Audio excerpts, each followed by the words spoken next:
Hi, everyone. Predicting the reactivity of others can help keep you detached and more calm.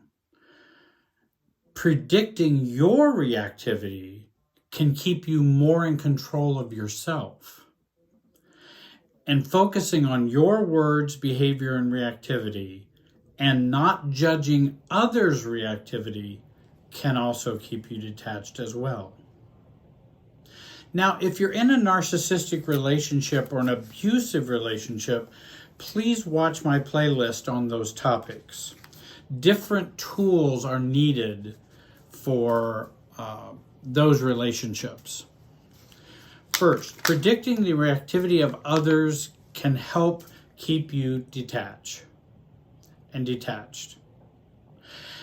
I don't think we realize how much patterns repeat themselves in all of our relationships, especially with family of origin. All of our relationships are a scripted dance and a scripted play. And I think if we can see that script, we can begin to write the script differently for ourselves.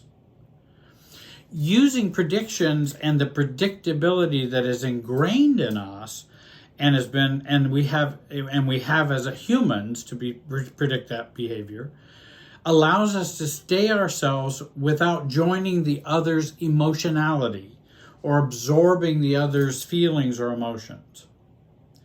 To see it coming gives us objectivity and some detachment and even empowerment. We will experience lower reactivity to the viewpoint of others and lowers our reactivity to the response of others if we do this. If you become an observer, then you can regulate yourself better with others and as you interact with others. Secondly, predicting your reactivity can help you stay in control of yourself. If you can observe your own functioning, you can do better at regulating it. And please stay towards the end of the video because I'm going to give you an example and a tool that you can use to practice this so you can learn to become more of your own true self in relationships without being so overwhelmed with reactivity and anxiety. So, becoming a researcher and observing and predicting others' behaviors and observing and predicting my behavior, I can stay more in control of myself and my reactivity and increase my self-differentiation. Being a true self while staying connected, but not getting caught up in all the emotionality of what's been there for years and the patterns that have been there for years. This is what I mean by learning to fly a plane in the environment and in the atmosphere of emotionality. We begin by learning to fly a single-engine plane, and as we get more advanced, we can fly the 747 jet and do it without the tool I'm going to be sharing with you here in a moment. It will become more natural and easier for you to do. So many people have said to me, Jerry, your responses are good when you give us examples and responses. How did you learn those? They're learned over time. They're learned with practice. And with me studying the DNA of the relationship that I'm in and how it works. Because if I know how it works, I can better figure out how I can change in that relationship. And thirdly, focus on your words, your behavior, your reactivity, and resist judging others' reactivity and resist judging others' behaviors, thoughts, feelings, actions, etc. Well, why is it important to not judge the reaction, opinions, and behaviors of others? And again, I'm not talking about abuse or dangerous relationships. So I'm not talking about that. And those relationships, those take special tools and care in dealing with those. And why is it important to do that? Because if we are judging them or making a right or wrong judgment about their opinions, their beliefs, their actions, we are already overly involved in their emotionality. Most beliefs and opinions are emotionally based. If a parent calls you lazy, that's not the truth. That's their opinion, and actually that may not even be their true opinion. They use that to manage the relationship, and that comes out of their emotional field and out of their emotionality and goes up to their head and go, oh, well, you're just lazy. We've always known that you've been lazy. Well, it's not about laziness. It's about control, Israel, and about having the same dance we've always danced together. If you are judging the other, you are already starting out in their court, on their side of the tennis net, and on their side of the tennis court emotionally. So what does it feel like to be joined to someone's emotionality? Well, let me tell you what it often feels like. We will feel reactive. We often have increased anxiety. We feel greater intensity inside. There's usually a pushing going on inside of us. We want to judge what they're saying or doing. And again, we judge it and then turn into working to change them and to change what they're thinking, believing, and doing. When actually we don't want to judge what they're saying, doing, thinking, and believing. We want to respond as adults, not in a way to change them. We often feel defensive. We can feel like attacking. We can use excessive explaining to gain agreement. Well, if I just explain it more, if I just tell that parent, no, I'm not lazy. Look at all the things that I've done. And look what I did here and look what I did there. Again, I'm already bouncing off their emotionality if I need to do that and feel that pressure to do that. I would recommend that you take a look at my playlist on my YouTube channel, on this YouTube channel, on self-differentiation. Take a look at that playlist and you'll learn more about what I'm talking about. Let me share an example.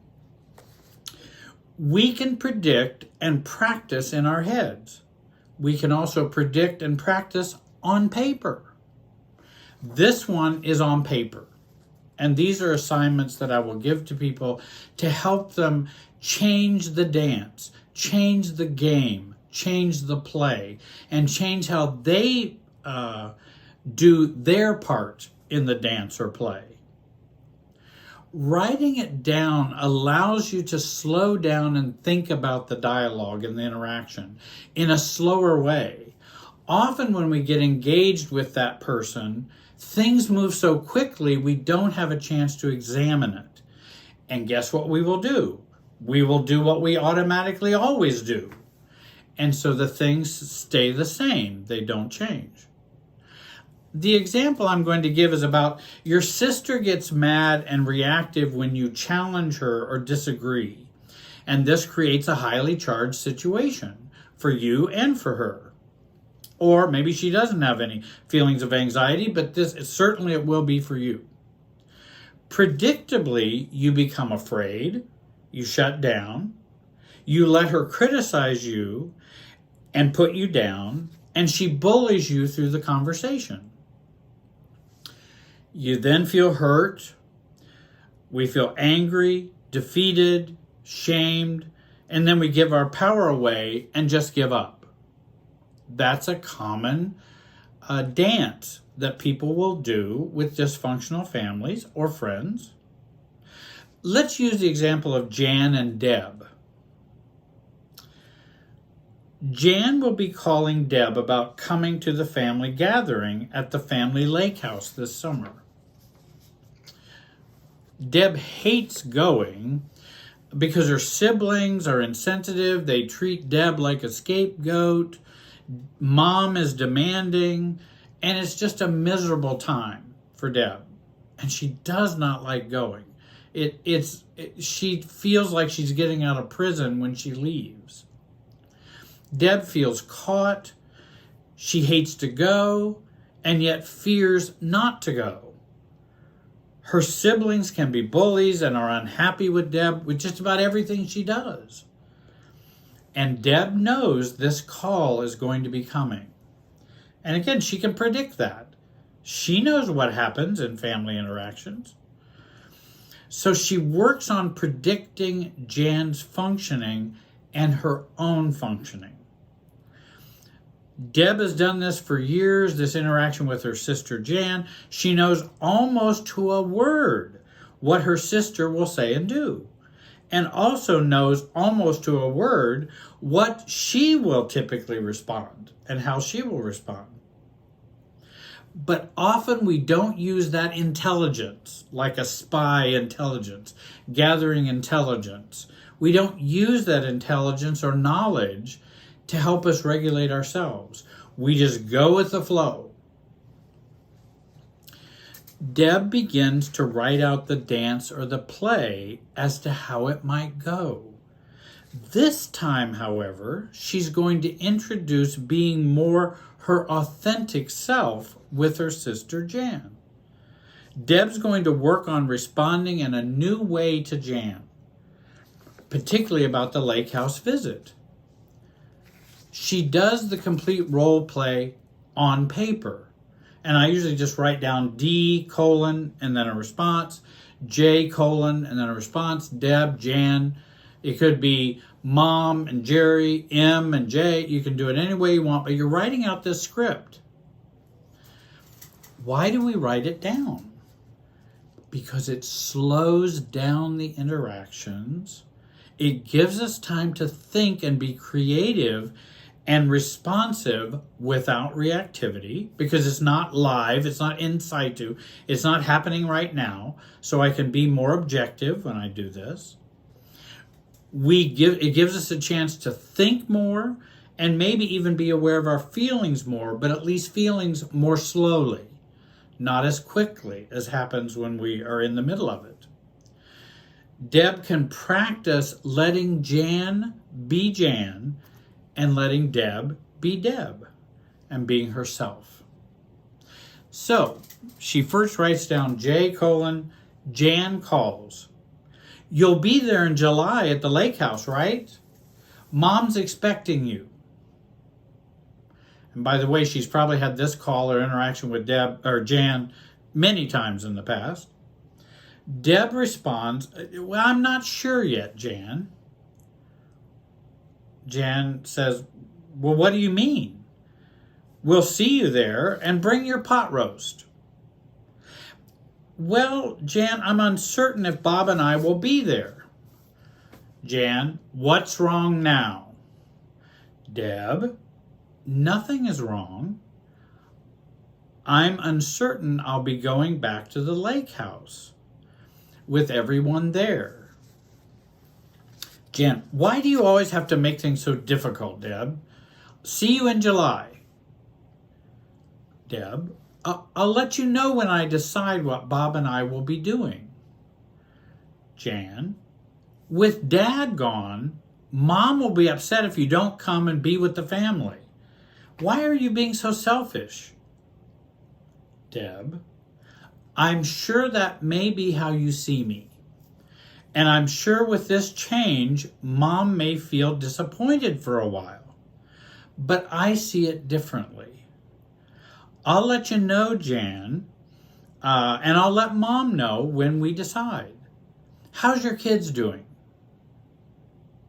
Jan, so you're just going to reject the family again? Deb, it may seem that way to you, but it's much more complicated for me. Jan, Deb, why are you talking this way? This doesn't even sound like you. Well, Jan, I'll always feel a part of the family, lake house or not. And that I have been working on trying to be more direct and share how I really feel about things with people. I wanted to do that with you. Jan, well, that's just crazy and silly. Deb says, I know. How are your kids, Jan? Now, that's the end of the scenario, and she can go back and reread that. Deb can reread it. She can change responses. Even though every word may not be exactly what Jan may say, probably those emotional dynamics are going to happen throughout any conversation she has where she says, I'm not sure I'm going. Now Deb has a plan, and she can begin to change the way she and Jan function together. She can do it first on paper while she learns new responses. And if you notice throughout those responses, she's not sharing the family of origin superself the way we've always done it. She's being more her authentic self and what she truly wants, or her own true confusion that she's working through. She's not being reactive. She's not judging Jan's beliefs or feelings about her. You're silly. You're crazy. Why are you always so difficult? I'm not going to judge all those statements. That's just Jan's emotionality to get me to change. She stays out of the emotionality of her and Jan's relationship while remaining connected. She didn't say, well, I'm tired of hearing all this, Jan. I'm going to talk to you later. Goodbye. Now I'm caught in the emotionality of it. I'm reactive. I do a cutoff, and I want it all to be over. But now I've lost my power in doing that. She's also identifies that Jan, when disagreed with, which she's known this for years, will criticize, attempt to convince Deb that she's wrong, and even may engage in shaming. She knows Deb's functional facts. Now she works on her functional facts. How does she function? I shrink, I get quiet, I get silently angry, upset, or hurt, and I will tend to comply and go along just to reduce my anxiety and Jan's reactivity. That's been my functional facts. I can begin to adjust those. And if I do it slowly in a script of the play with how I interact with Jan, I can begin to learn to do it more calmly, more matter of fact, not reactively. And Deb can learn and practice these responses that are not reactive to begin to reduce her anxiety and mature herself and to support herself. I'm going to support myself as Deb as I go through this dialogue and this reading. I hope you'll please like, subscribe, and click the bell for future videos from the channel. I want to thank you so much for watching. Have a great day, and be wise.